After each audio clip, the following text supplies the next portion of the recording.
In this session, we're going to take a look at system health packages in EventSentry. We're not going to take a look at the actual features like disk space service, performance monitoring, but rather how do we organize system health objects, how do we create packages, how do we edit and manage those. So in the management console, of course, under packages now we have system health, and if we expand that, we see the list of all the default system health packages that EventSentry ships with. And here we have the same thing that we already went over in the event log packages. So the little globe icon here indicates that this is a global package, so it's assigned to all hosts on the network in the configuration here. So anything that's listed here is going to be using those packages. The ones that are slightly green are dynamically assigned. So if we click here and click on the properties, we can see that this, for example, is assigned to any host that is running 64-bit, for example. We can take a look at SQL Server, for example, going to be a little different. So here we can see, okay, so this is automatically assigned to any computer that has any sort of MS SQL servers running and so forth. Now, packages are, of course, used just like anywhere else. So you can create a package and add objects to it. So if I say in a new system health package, we'll call it test training, then we have a new package assigned. But of course, we cannot add any event log filters or anything else to it. We can only add system health objects to it.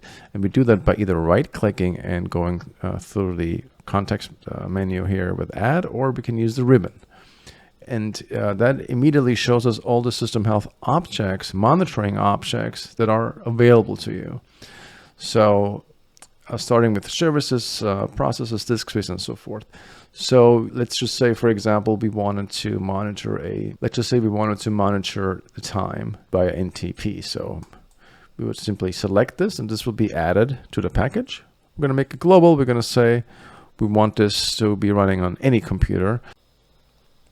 And if you take a look here, we can see that it's automatically configured to use the NTP servers on the internet. So this would be a good thing to assign to domain controllers. So instead of making this global, I'm going to restrict this further and dynamically activate it only for domain controllers. So now any domain controller in this domain that's monitored by EventSentry will synchronize its time with the NTP servers. So, but this is essentially how it works, right? You would create a package and you would add the type of object you would want inside this package, and it can be multiple. So it doesn't just have to be NTP. If we wanted to go in here and, for example, add the tray application or processes, for example, application scheduler, then we could do that as well. So then that would simply be added to the list. I'm going to remove this again, but that's a possibility. And of course, now I could rename this and call it NTP domain controllers. And that is as easy as it is to simply essentially make sure that all the domain controllers in your domain synchronize their time with the internet. And then I could create another package, dynamically assign it to servers and workstations, and have those computers synchronize their times with the domain controller.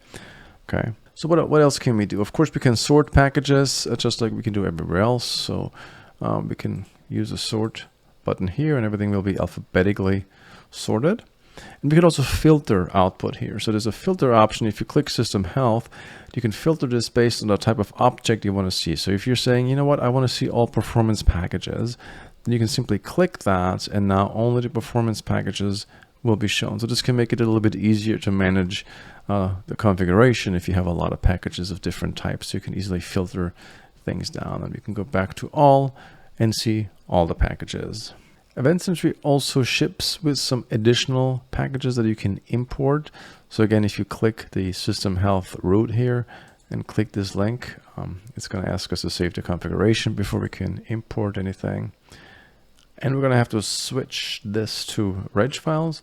And here we can see that we have a number of health packages, for example, for SNMP. So if you're monitoring network devices via SNMP, then you could import this package and select some of the health monitoring options you would want, and select one or more packages that match the hardware that you're running on your network. So for example, if you're running Canon image runner printers, you could check this here, click import now.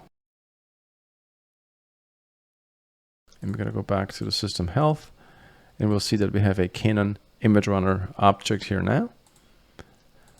Click it, and we can see, okay, here we're monitoring paper load level as well as the toner level on image runner printers.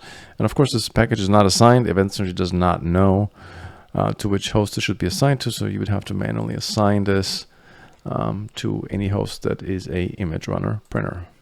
I'm going to delete this package again because we don't have any Canon image runner printers in this training network. But that's pretty much it as far as managing system health packages is concerned. Check out the other videos in this section to learn more about the actual individual system health monitoring options.